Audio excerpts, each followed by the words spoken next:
Hey everyone, welcome back to my channel. My name is Mohali. Thank you for tuning in today. If you are still new to this channel, I'm welcoming you with warm hands. And for the returning subscribers, thank you guys for the support. Thank you for keep on watching my videos. Nyandi motivate.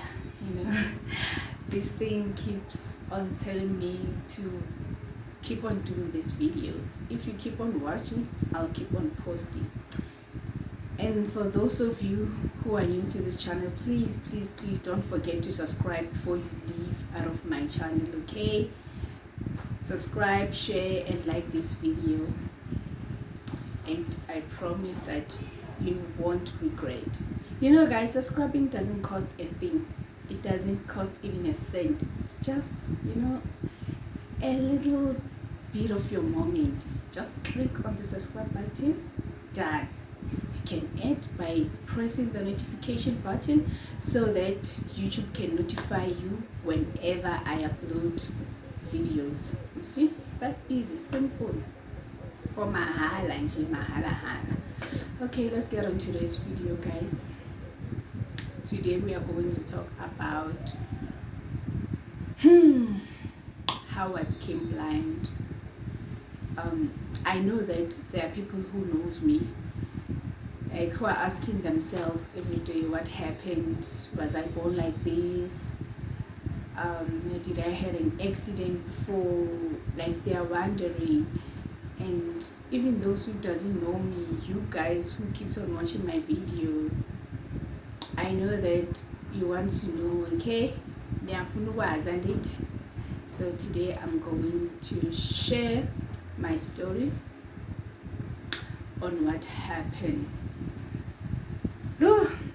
It's a long story, guys. Where should I begin? I will start where I have to start. It was around 2003 when I started experiencing eyes problems, but it was not a huge thing, It was not that big, because I remember this one other time I was with my friend. We were from fetching.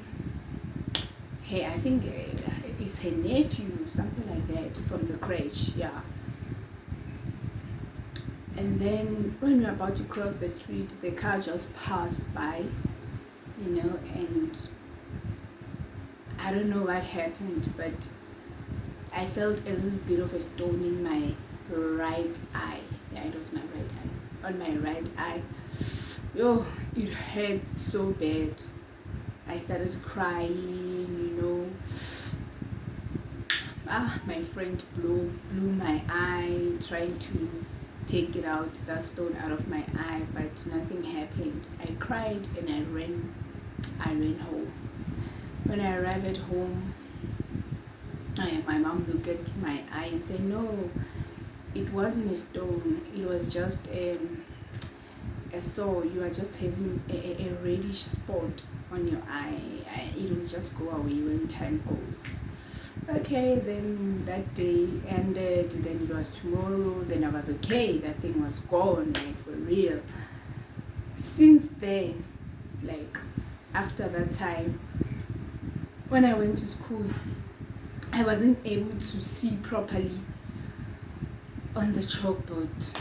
Like, I started seeing as if I'm seeing water. I don't know, do they call it a mirage, something like that? When it's hot and you are at a distance, then you see something like there's water there in front of you, but far from where you are. That's how I could see sometimes, I started seeing like that. Then I told my mom. She took me to the nearest clinic. We went to the nearest clinic. They gave me eye drops, and then they said I should come for checkup. I went for checkup. They say for now they can't see anything wrong, but they will keep on giving me the eye drops. It was 2003, around September. They said I should come back in November. Then on November I didn't go, because our teacher, hi, if you become absent, during the test time, hey, I'm going to beat you, blah blah blah. Then I refused to go to the clinic's appointment. I didn't go. Then we moved from Alexander. I was staying in Alexander by that time, guys. Woo! The memories. I was around 11 years of age. Yeah, life was still good, you know. Usalungwana, usali hosinadi distress, worrying about nothing in your life. Playing tennis throughout the day. Every time I was just out with my friends, playing Scotisa, Sala, Amaket, or Bumkisto. Do you still remember those times?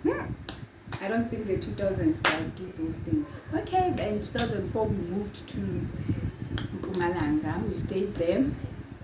I was staying in Moloto. Those of you who knows Moloto, I was staying in Moloto, Block 20. That was my hood. I was staying there.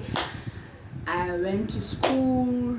Then I noticed, man, around February that no, man, I can't see on the chalkboard. I had to sit next to the chalkboard at the front row. Then okay, my mom came and told my teachers. Then I started to stay in the front row. 2004 it passed on. Then went to 2005. 2005 it became serious. My mom started taking me to clinics, started taking those boring eye drops from the clinic, blah blah blah. Then they transferred me to the optometrist, yeah, for classes, for eye glasses. I went there. Then I started wearing the eye glasses. Like for the first few months they were fine, they were working for me, but after then it was just the same whether I was wearing them or not. I didn't see any difference. So I told my mom that no, these eyeglasses, they don't help me anymore. That was around 2006. Still remember, I was in grade 8. I went to grade 8.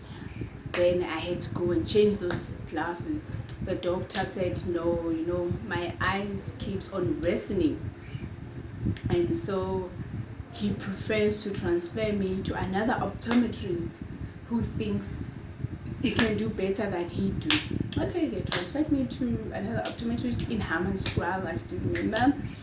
On that 2006, I went to Hammanskraal. Then the doctor, my eyes were worse by that time. They were worse. I couldn't see a book. Like, I have to put it like this on my face. And when I'm writing, I had to write with large print, you know, and it was difficult for teachers to understand. When they were giving us question papers for the test, it came in small print. I didn't even know that there's something like large print by that time. Though I was struggling. And then I went to Hammanskraal. The doctor told me that no, I won't be able to see again because my eyes has a lot of water. So there's nothing that he can do. There's nothing that any eye doctor can do. Whew. I still remember my mom at that time. She was worried. She was so drained up. I could see her, and I was also sad. Like, I felt defeated. I felt like my life has just ended. I was 14. Yeah, I was 13 years at that time. Okay, then we went home. I cried on the way. I was crying. I was feeling sad. And then we went home. My mom told my father. And then, okay, my dad came home during the weekend. Then we decided that they should take me to Mankweng Hospital. I went to Mankweng Hospital on that 2006 when I arrived there, because, you know, the families and people will keep on telling you, you know, this hospital is best at this, is best at doing this, take that child to where. Okay, they took me to Mankweng Hospital. I went there.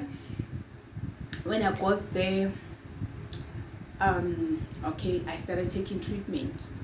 I think I went there 3 times. Yeah. At the 4th time, I was supposed to go for for an operation, because the doctors told me that I have inherited these eyes problems. From who? I don't know, because they told me that it's something that goes through the genes, like a speed, like ufuzo. That's what they told me. Even though we told them that there's no one on my family with that kind of history who was blind or who has eyes problems, I'm the first one and the only one. They said maybe there is, or maybe there was, maybe some great grandparents or something. Yeah. Okay, then they suggested an operation. On the day of operation, when I was supposed to be operated, I think that was the head or the matron or who, but it was another doctor. She came and told us that they've decided to cancel my operation, because, to tell us the truth, they don't know exactly what's wrong with my eyes. They were just guessing that this could be something that I have inherited. And then they discharged me and said, no, there's nothing that you can do. Actually, liabela, it can be cured. Ufuzo can be cured. The better thing that you can do is just go and apply her for the disability grant. I didn't want any disability grant, guys. I wanted to go to school. I wanted my eyesight back. Like, was that too much to ask? But there was nothing that they could do. On that day I cried, guys. I cried my lungs out. I couldn't believe it. Like, when the doctor broke the news that, to tell you the truth, your child won't see anymore ever again, and her eyes will just keep on worsening. Like, every time, when time goes, they will become worse and she will end up blind. My father was sad. I think he cried because he went out. When I saw him, his eyes was red. My mom was trying to be strong for me, but I could see that he was drained too. Guys, I was crying at that time. The doctors tried to comfort me. I was just crying, like, uncontrollably. It hurt, like, it literally hurt. Okay, then they transferred me to HF here in Pretoria so that I can keep on taking the medication there, because Mangweng is very far from us when you are staying in Mpumalanga. I went to Pretoria, I started taking the treatment there, and then they told me the same thing, that them too, there's nothing that they can do. What is it that they told me? They told me that my eyes have a lot of what are these things? I can't like disho king guys, mean I've forgotten, so what's not develop as well. Yeah, but in my eyes. Then okay, then there's nothing that I can do. Fine. Then in 2007 we moved back to Alexander. My father said, he suggested that me and my mom should come and stay there with him, because I wasn't going to school anymore. I dropped out of school in 2006 because I couldn't see a thing and there was nothing that the teachers could do. I even failed my grade 8 around in March because I didn't write even a single test. I wasn't writing anything. Like, I was just going there to school and sit. When they were writing, I have to ask someone who's sitting next to me or some of my friends to assist me, and they were getting bored and tired of me, and I could see that, this is annoying, like, it is tiring. Then I decided to drop out of school. My parents understood. Then in 2007, we moved back to Alexander. We stayed there. I started taking the trip. Okay, I went to St. John's. Yeah, they said St. John's is the best. Like, no matter what, St. John Hospital. It is located in Soweto. I went there. When I arrived, my first checkup, you know what the doctor said? I was disappointed, guys. Like, he started yelling. He was an Indian guy. an Indian doctor. He said to my mom, "What did you put into this child's eyes?" And my mom said, "Nothing, like we were giving her eye drops from the hospitals." He said, "No, stop lying. I can see that there are black things in her eyes, like something like African medicine. And it can't come out. So you need to take her somewhere where they can take this thing out, because the medical doctors can't do anything about it. I can't do anything. Take your child somewhere, because we can't assist." And he was furious. I don't know whether that Indian doctor Unomoya or Kanjani, is he a prophet or what? My mom was surprised, like, what? We never even took these child to Sangomas or Inyangasi, so we never took her to the traditional doctors. So how come she got those things in her eyes? Then the doctor said, "No, there's nothing I can do, and I don't know." Okay, then we left. Instead of giving us an appointment, he said, "You will come back when these things are out." Like, really? Okay, we went home. We stayed, I think, for 2 months. Then we went back again. We explained our case to the other doctor that was checking us, and then that doctor told us that no, that doctor that was checking me, he knows him.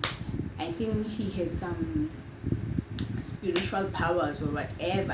He's a medical doctor, but he can see the black magic things, like yeah. So okay, and then I started taking treatment from St. John's. They told me that that is when I got diagnosed with glaucoma. They said I have glaucoma, and glaucoma is incurable. If they had seen this problem long time ago, they would have operated me and stopped it from continuing. But then it's too late, and there's nothing that they can do. And they are surprised why my eyes have just moved in that tremendous speed, because it was from 2004, 5, 6, 7, 8, I was already blind. Yeah, guys. Okay, then they transferred me to the hospital's social worker. Okay, I went to the social worker. She told me that I should go to school, blah blah blah blah blah blah. She suggested several schools. Yeah, by that time, that's where I saw Wutsi, like, this thing is realistic, this thing is for real. I'm blind, like, and around 2008 I couldn't see nothing at all. I could just see colors, and if there's something that is too bright, like maybe a mirror, if you could put a mirror like this, I could see it. And I could see that you have opened a window, that this part is a window. Only those few things, the shining things and the brighter things. That's the only things that I could see.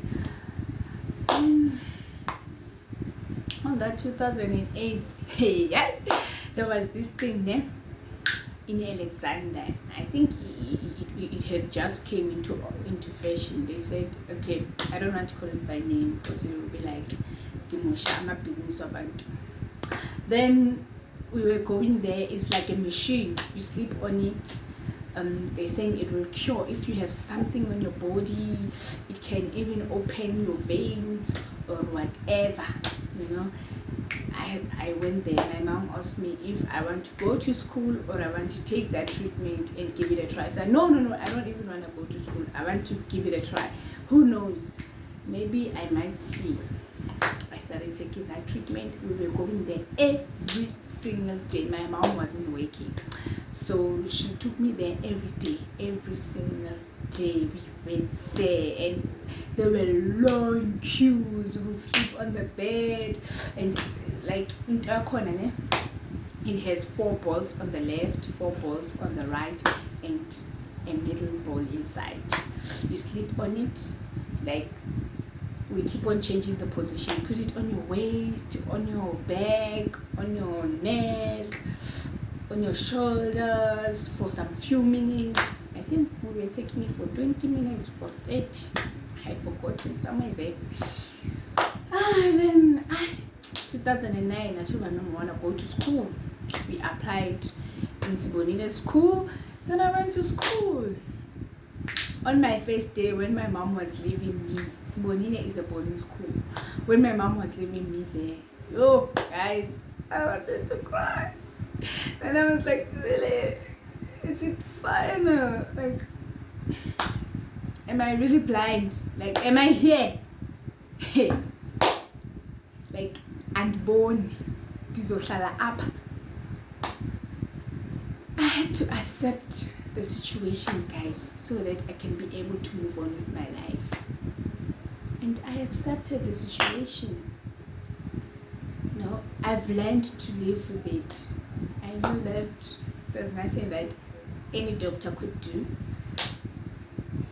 Reborn or blind. And when I got to that school, many blind people, like Sibonile school, it is a Sibonile school for the blind, you know, it describes itself for people who are visually impaired.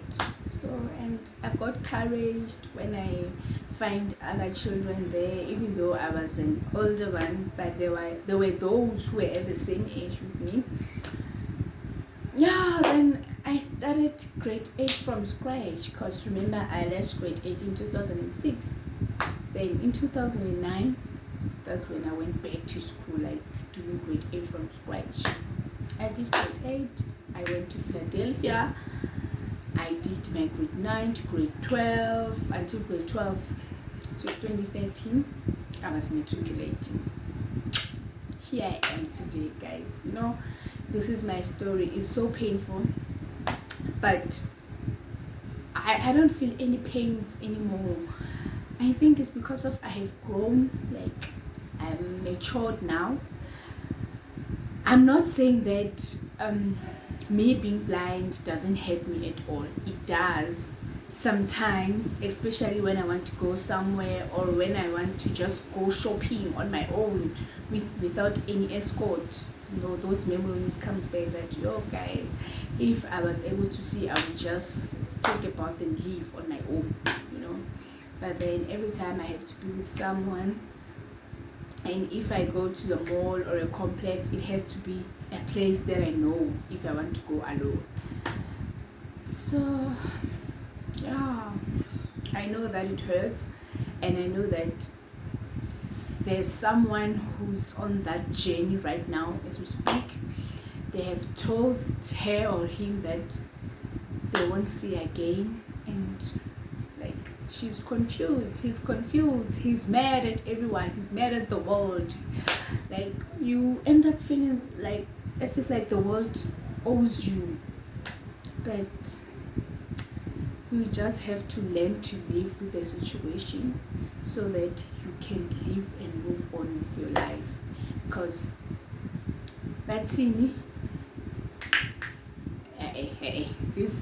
this one doesn't fit. But nka spedi go sa kgone go fetola seemo, tito go phela le sona.